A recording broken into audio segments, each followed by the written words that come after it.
Hello and welcome back to Building HVAC Science.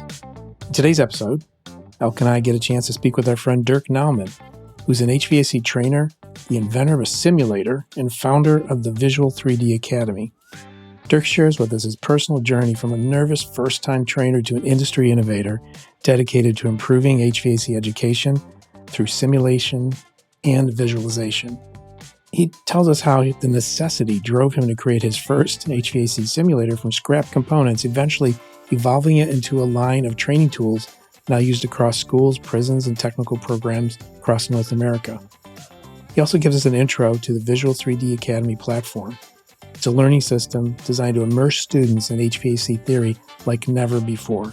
There's some really nice nuggets of wisdom that Dirk shares with us in this episode. And he emphasizes the importance of foundational understanding and how his mission includes supporting citizens who are returning and changing lives through the education that he can help provide. This episode is packed with insights on building training tools from scratch, applying theory in meaningful ways, and using technology to close the skill gap in HVAC. So there's a lot to offer in this story from a very human and an educator's perspective. We also share a lot of links in the show notes. One mention he did make of a book, he mentioned the author's name incorrectly. It's actually Daniel Bixby, B-I-X-B-Y. We have a link in the show notes, and the book is called Product Training for the Technical Expert by Daniel Bixby. So just pick up that correction. All right, let's listen to Dirk tell his tale with Eric and I about just keep learning, the HVAC journey of Dirk Nauman. Hello, everyone. Welcome back to the Building HVAC Science Podcast. Eric Kaiser right over here. Bill Spohn over there somewhere in virtual land. And a great special guest with us today, someone that has become a friend of ours over the past few years. It's been quite a few years now, I think. Anyway, Dirk Nauman is here from HVAC Simulator, and he's got a new product he's going to tell us a little bit about, as well as his HVAC Simulator products. So welcome to the show, Dirk. Thank you. Let's get the backstory on Dirk. I know another Dirk, but he's in Germany. So you have an interesting name. You want to start with there? Yes, I am a German descent. My grandfather's from Germany. But yes, Dirk Nauman is definitely a German name. What does the Dirk Nauman do? So I've been in the HVAC industry 20 plus years. Got in the industry as a means to make money. And got into training 9 years ago at the Habegger Corporation, which I'm still employed at the Habegger Corporation, which is a distributor of the Carrier and Bryant equipment. I am on the commercial side. I provide technical support for contractors in the field. So I'm the go-to guy. And with that, I had to do training. I was picked by a friend who works at Habegger that he knew that I could perform in the field. So they wrote me in, did the interviewing process, and part of my responsibility was to do training. After my first training, I questioned whether or not I was going to still have a job the next day. It was that bad. It was bad.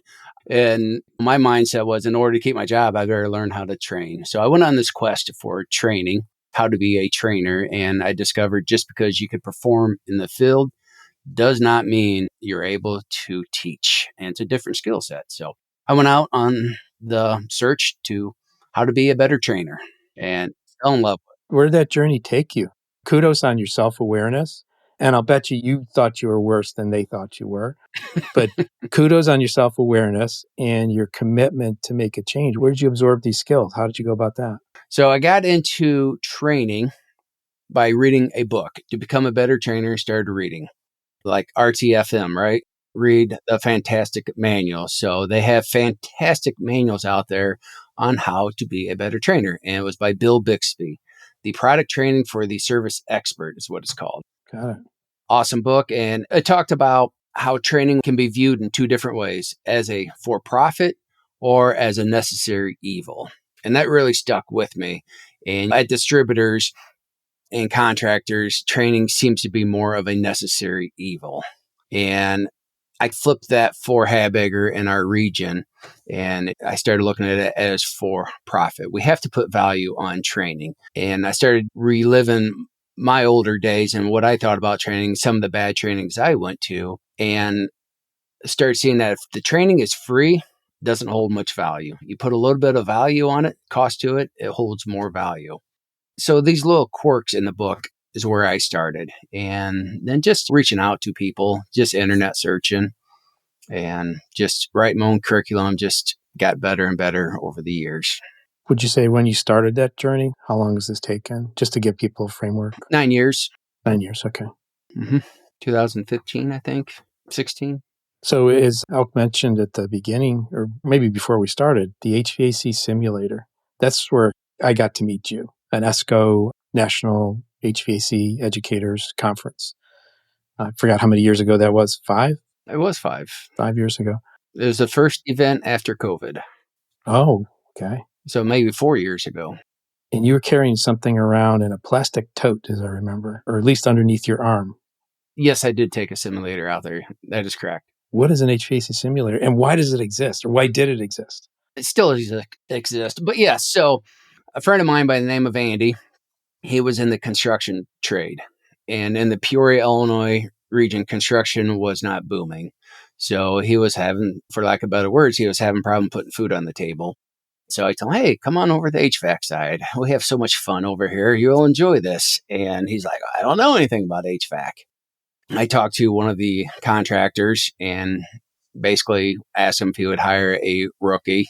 And I told him that I will teach him as much as I can, as fast as I can to get him up. And if he's a dedicated employee. So with me, with my neck on the chopping block, I'm like, oh my goodness, all right, I got to maintain my integrity here. So I got to get this guy trained fast. I did a lot of PLC logic, ladder logic.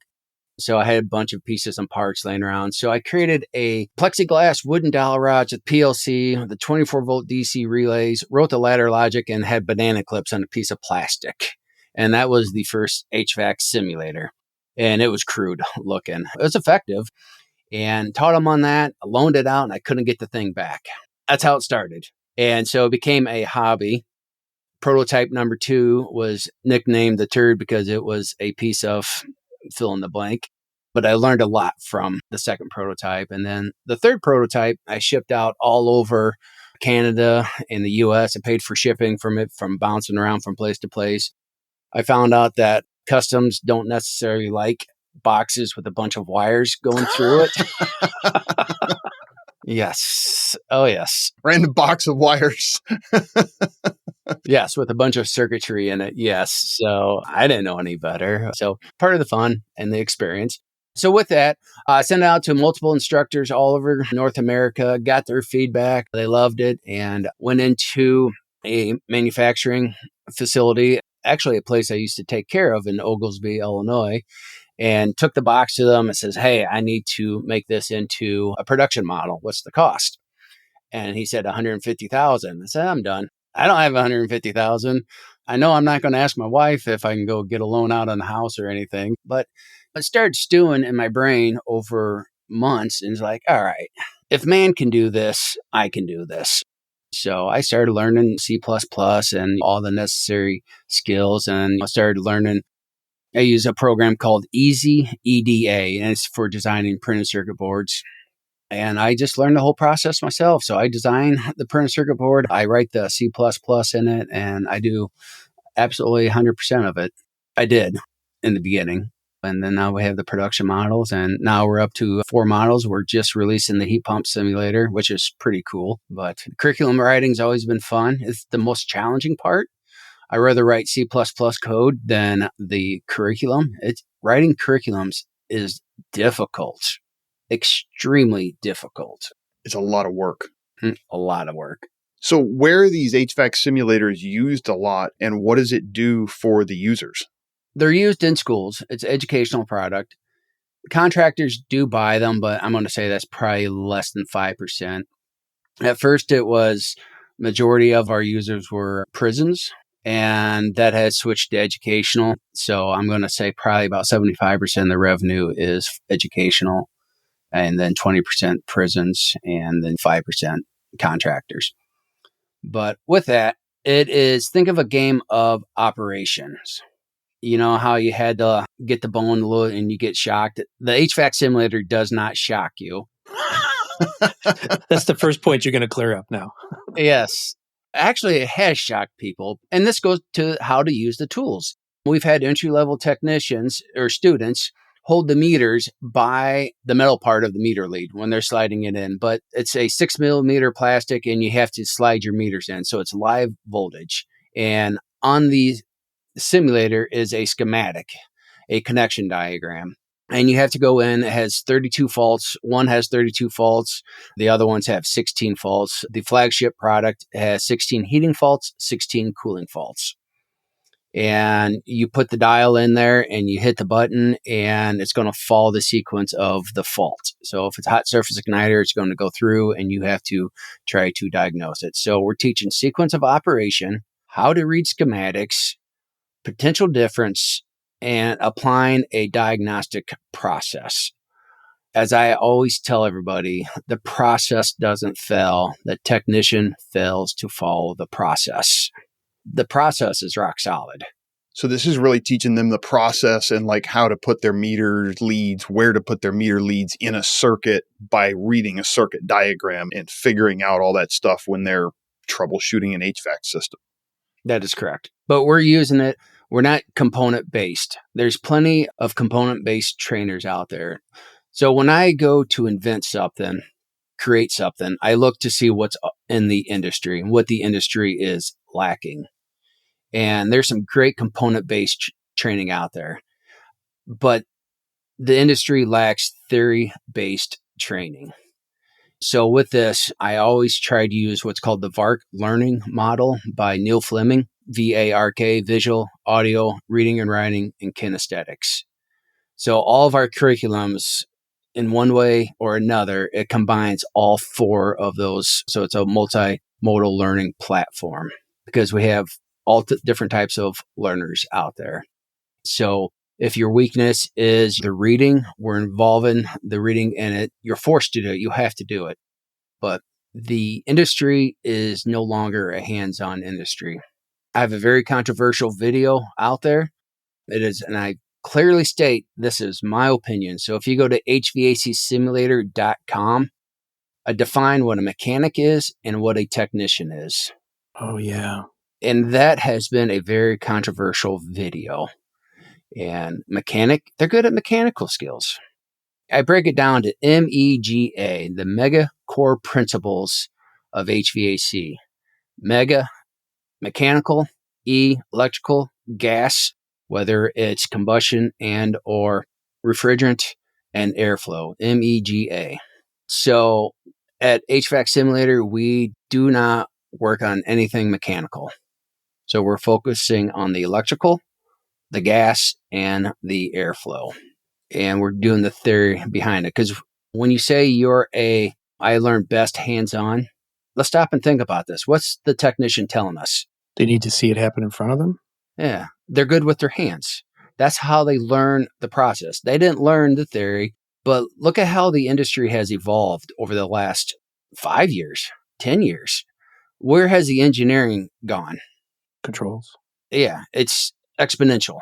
The other part of that to me, and I love where you're going with that, to me, when somebody says they want to learn hands-on, it means they learn by actually doing it. They don't necessarily learn by the theory. And that's one of the things that I like about this is they get to do a lot of these things with this without necessarily always having to have the full-on component or piece of equipment sitting in front of them because these things are compact, which makes them easy to store. Yes, and the theory is what we focus on. They are compact. And I learn best hands-on is because they have mastered that skill set with the hands-on, the mechanical side of it. And they didn't necessarily need to know the theory for the mechanical. As I explained to technicians, and remember, I provide technical support at the commercial level for the applied products for Carrier. And the tech support calls I get, hey, we're on our third Carlisle compressor in a year. Here's the difference between me and that person. I'm going to be much slower at the repair, but I'm only doing it once. So we have so many people going out there, they're diagnosing it correctly, bad compressor. But what is the root cause of the failure? And that's where we need the theory behind it. And go back with the exponential curve where I was talking about. Engineering is exponential. The technician's knowledge is, I think technicians are much smarter than they were in 1990s just because of just organically being so much more high-tech stuff out there. But I still think it's a linear path. And as the exponential curve goes, there's this huge disconnect to what's in the field and what technicians know. And I don't mean to be talking as absolute. We have some really, really superstars out there. But if you think of the bell curve seems to be getting flatter and longer. And we're not having as many superstar technicians on the high-end stuff as we need in the industry. So your products mean to help close that gap in a way that they can get the training? It teaches them how to go look for information. We stay at the fundamental level of the education. I see all this high-end training out there. And to use an example, a contractor calls me up. He says, hey, my guys want hands-on training. I said, all right, let's think about this. How many callbacks did you get for a misinstalled compressor? How many callbacks did you get for a blower motor being misinstalled? What are your callbacks? And he replied back, bonehead mistakes, which I can't help with. The guy's getting a rush. I can't help with the bonehead mistakes.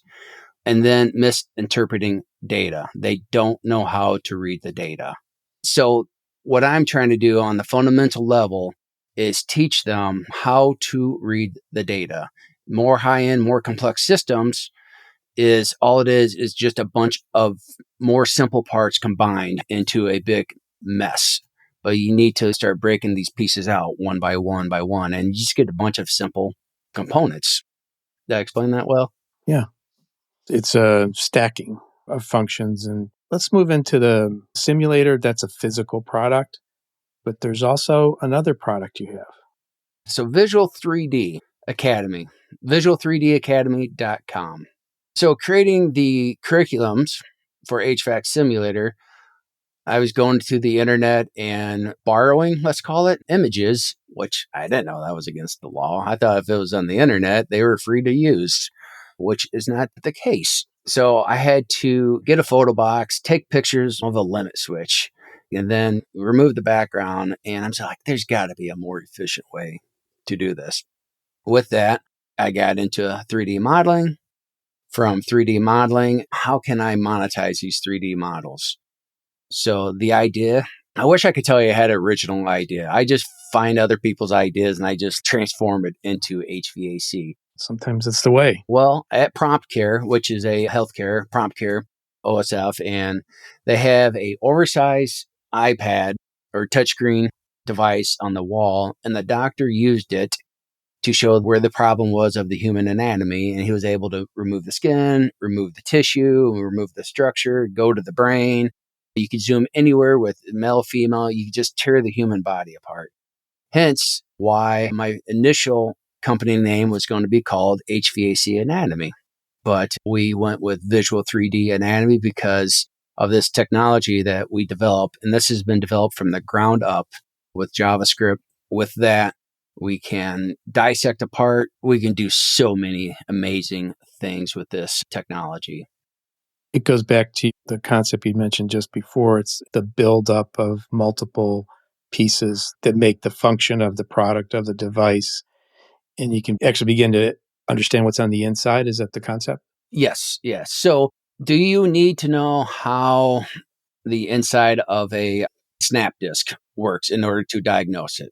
You do not. But if you see a visual with that snap disk opening and closing based off a temperature and the contacts opening with the potential difference, it's going to sit in the memory bank much easier, and you're going to be able to recall that because now you can put a visual behind it, as opposed to me telling a student, hey, when the contacts open up, you're going to have a potential difference across the contacts. When it's closed, it's zero. And it's hard to visualize that first time you're hearing that. But if you see it with these real life images, and these real life images, if I hold my model, lifelike model, the model actually looks better than the real thing. Because then they have your fingerprints on it, right? Exactly.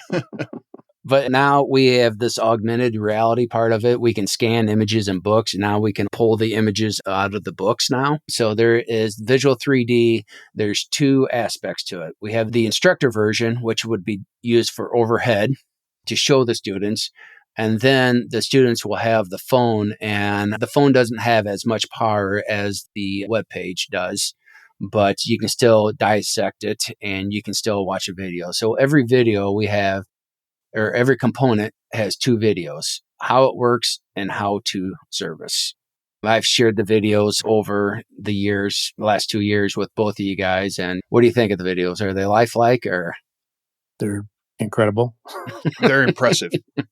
You mentioned the augmented reality. Are people using that, pulling the image out of a book? Is that happening yet? We have it ready. We did a soft release a couple weeks ago, and August is going to be our big release. So we have a special going on right now, and we've slashed pricing way down, and it's very cost efficient. We're offering this 30 license for $2,500, and that is going to catch most of the schools, majority of the schools. So if you break it down, I think it's $80, $83 per student license. But right now we're offering that, I think, at $999. But with that is you can scan, you can do with the phone, you can scan. We have AI integrated into it. But the concept was there a year, I'm going to say 15 months ago. I actually pitched this to Esco and Brian Orr at the HVAC Excellence.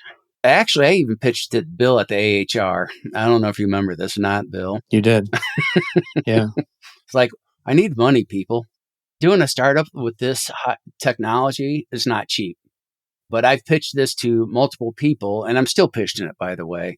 But Esco is a partner in on this. So they are a partner, and it's a great organization to work with. And there's a lot of opportunities that are coming in the very, very near future. Just 2 weekends ago, we discovered a new technology. And I wonder if we could do this. And we can. I made a post, I think, to Howard on LinkedIn that you're going to see a lot of instructors walking around without socks because this is going to blow their socks off of their feet. Okay, marketing idea. Get some Visual 3D Academy socks that go with the license, one free pair of socks, to put them back on after they're blown off. Comes with new socks after yours leave. Yes, comes with new socks. That's funny. It's been fun. I mean, it sounds like you've been sticking your neck, like you said, you actually use the word sticking your neck out, like in training Andy, developing the product. It's been this succession of things like that. How does it feel?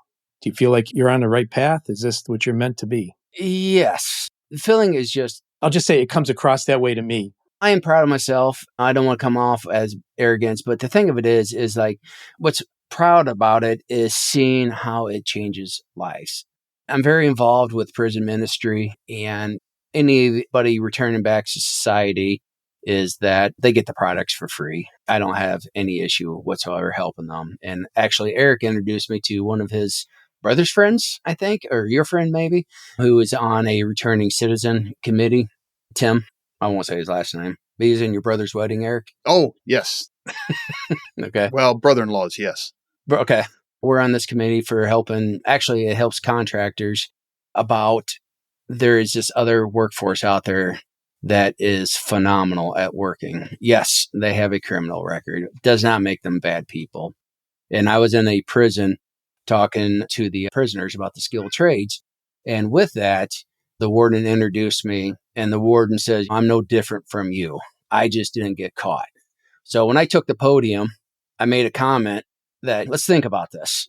What did the warden just tell us? He's a better criminal than all of you because he didn't get caught and you're sitting in prison. Wow. We're all human here. All right. So I would tell anybody who's listening to this, don't pass judgment on somebody who has a criminal record. Look at for who they are as a person. But you ask about my feelings. That is where I get my rewards from, in being able to see how these lives that I'm changing. And the money's going to come on the back end. So it's not about the money for me. It really isn't. It's seeing who I can help, and the money's going to happen. It's a good product, but that's not my main goal. And developing a company right now, I want to have fun on the employees. I even talked to Bill about ESOP, about business. I even asked Bill to be my business coach multiple times, by the way. And because I don't know, I'm open. I'm still looking for a business coach and I don't know. I'm just having fun. So everything's going good. But we have a way, since this is called the Building Science Podcast. Did I get the name right? Yeah. Building HVAC Science. There you go. But we have means to bring this building science into this platform. I am not the subject matter expert. We're looking for subject matter experts. Anybody out there, I will put a call out there, a pitch out there for anybody. If you're retired and you're bored and you're looking for something to do, reach out to me. Reach out to Bill and Eric. They have my information. Feel free to give it to anybody. But we have this platform that can really, really span across any of the niche markets in HVAC. Cool. We have a lot of building science people that listen to this as well as HVAC people. So you'll probably get some good contacts out of this, I would imagine. Do you want to put your email out there? Yeah, it's Dirk at HVACsimulator.com. I'm still looking for that private equity guy who has a whole bunch of money and doesn't know what to do and he can't work. So if he's listening, reach out to me. Okay. Dirk's got a lot of good ideas. We've discussed a few over the years, I think. Mm-hmm. Anybody who wants access to the platform can go to visual3dacademy.com and just sign up for the free trial. We'll give you a 30-day free trial. It's just a bunch of pieces and parts right now on there, but we're designing when we release. So we're going to have a whole system. So right now we're modeling a 60% furnace. And you're going to be able to go in, look at the fan limit switch, pull the fan limit switch out. So think of like Tony Stark in Iron Man, you know, how he's tearing things out in the midair. We're on a computer, but we can do the Apple Vision now. So we can actually do what Tony Stark was doing in his basement. Wow. But yeah, you can take the whole furnace and you can pull the pieces and parts out down to the smallest screw. But you can do it on the webpage also. So imagine building science, what the flaws are, where the hiccups are, where the infiltration is, air infiltration. That's a big one, building science, right? We can actually, through animations, we can actually show the infiltration. You don't have to get the toilet paper to dangle the toilet paper to see if it's leaking there or if it's getting sucked up against the window. We can actually physically show that through building science. We can go in and we can show the dimensions of the wall and what the load calculation is just for that wall or what the infiltration rate is. We can do anything. We really can. You could like have a smoke puffer in somebody's hand and they could put a virtual smoke up there and you could watch it go through the wall then or something like that even. Oh, absolutely. Oh, wow. You know what a morph suit is? MORPH, I think, a morph suit. I am not familiar with that. Dang it. Now I got to go search for something on the internet. So a morph suit is what they use in Hollywood where you have to be like all green or all blue and you got the whole mask over your face. Oh, yeah. Eric, we're going to put you in a morph suit and we record that and then we can do that live with the smoke detector. So we can have you as Eric and then put Bill's face. But yeah, we can do anything on this. I think we should just put my face on everybody in there. Just put random Erics everywhere. I saw you give a presentation at the educators conference this year with Rachel Kaiser on combustion. Mm-hmm. How did that come about and why did that come about? I thought it was very interesting because you very different people from different disciplines coming together on this great topic. So this came about actually from the year before the HVAC Excellence, sitting in the airport with my ex-business partner. So Jen was my old business partner and we separated in a good way. And Eric and Rachel are walking by and was like, hey, waved them over. So the whole idea, I think it was McDonald's we were sitting at the airport, Eric, I believe.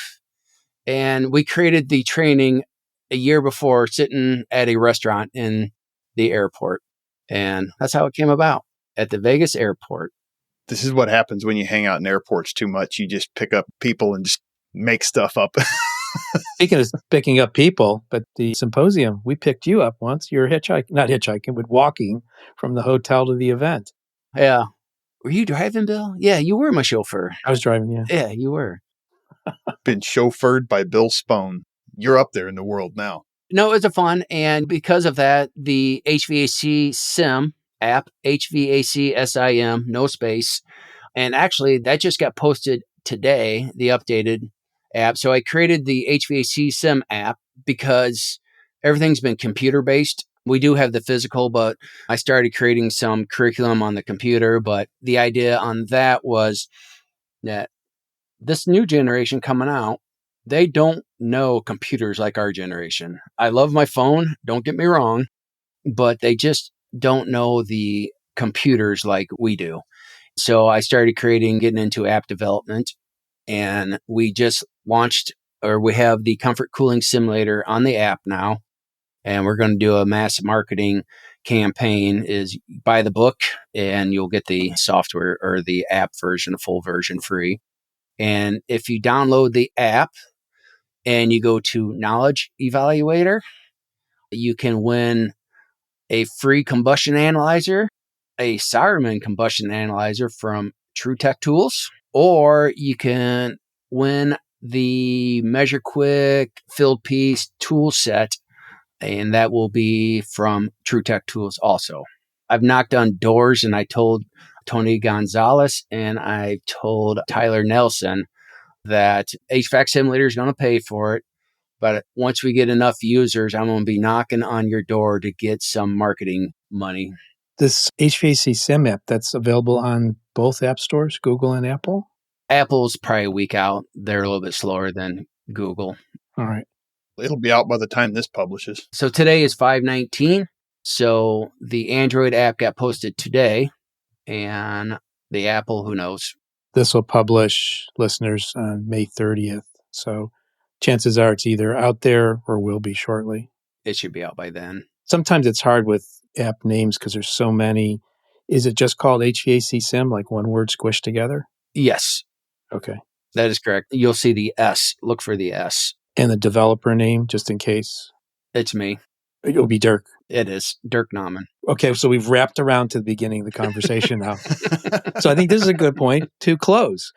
Dirk, what do you got to say to the listeners out there? What, in summary, do you want to communicate to them? The HVAC industry is expanding. Whether my philosophy is Department of Energy is putting because of the grid. And 30% of our energy bill is from HVAC. So it's a huge concern, whether it be environmental, whatever the reasons being. But because of engineering and Department of Energy, where it's going, if you want to have a fun, exciting career, you have to keep learning. It's not going to stop. HVAC is an ongoing learning process for life. You cannot take the knowledge you learn in school and expect that to get you through a career. You will have a job, first off. I want to say that. You will have a job.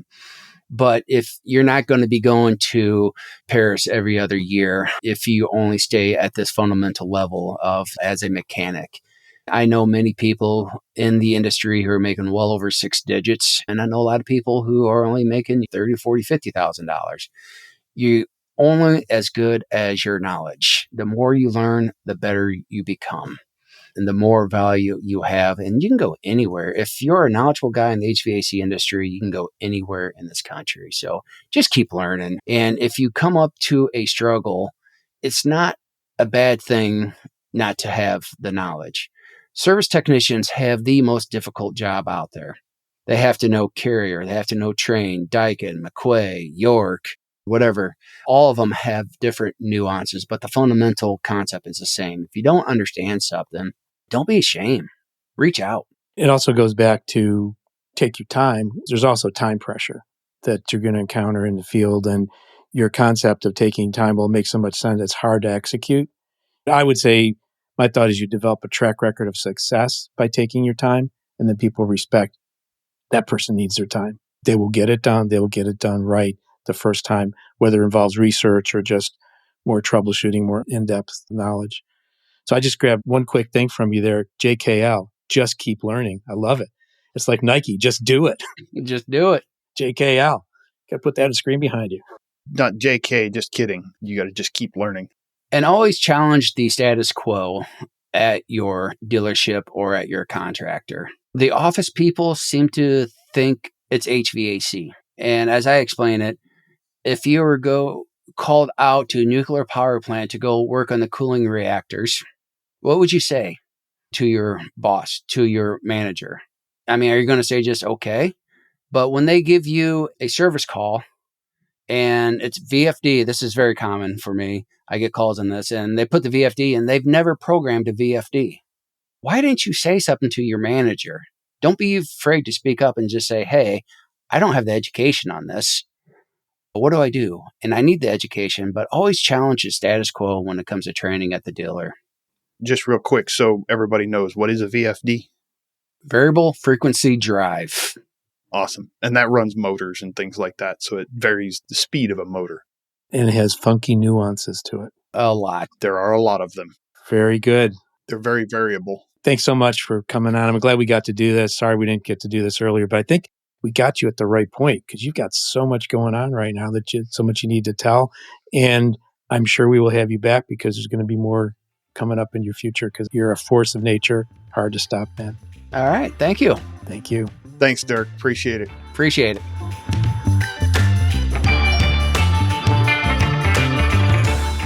Thanks for tuning in to this episode of the Building HVAC Science Podcast. You can leave us a voicemail by going to our podcast page, buildinghvacscience.com, and click on the microphone in the lower right-hand corner. We also encourage comments and feedback no matter what platform you're enjoying our content on. If you have any questions or wish to suggest a topic, please reach out to us at marketing@truetechtools.com, TRUTECHTOOLS. Some of the topics we discuss require technical training for proper interpretation or safe execution. So if you're a trained pro, you can proceed immediately. If you're not, please consult with a pro and hire one or acquire that training like Dirk is offering. The Building HVAC Science Podcast is a production of True Tech Tools Limited. In full disclosure, I'm the owner of True Tech, and the opinions expressed are those of my guests, my co-host, or myself, depending on who's speaking, of course. If you're in the market for tools or test instruments mentioned in our podcast, look at what True Tech Tools has to offer. That's TRUTECHTOOLS.com. And you can use the offer code HVACBS for a nice discount. Well, thank you for listening to this episode, hopefully following us on Building HVAC Science. And for a closing thought, I'm going to repeat what Dirk said somewhere in this episode. The process doesn't fail. The technician fails to follow the process. Wise words from Dirk Nauman. Thanks again for listening. Until next time, take care.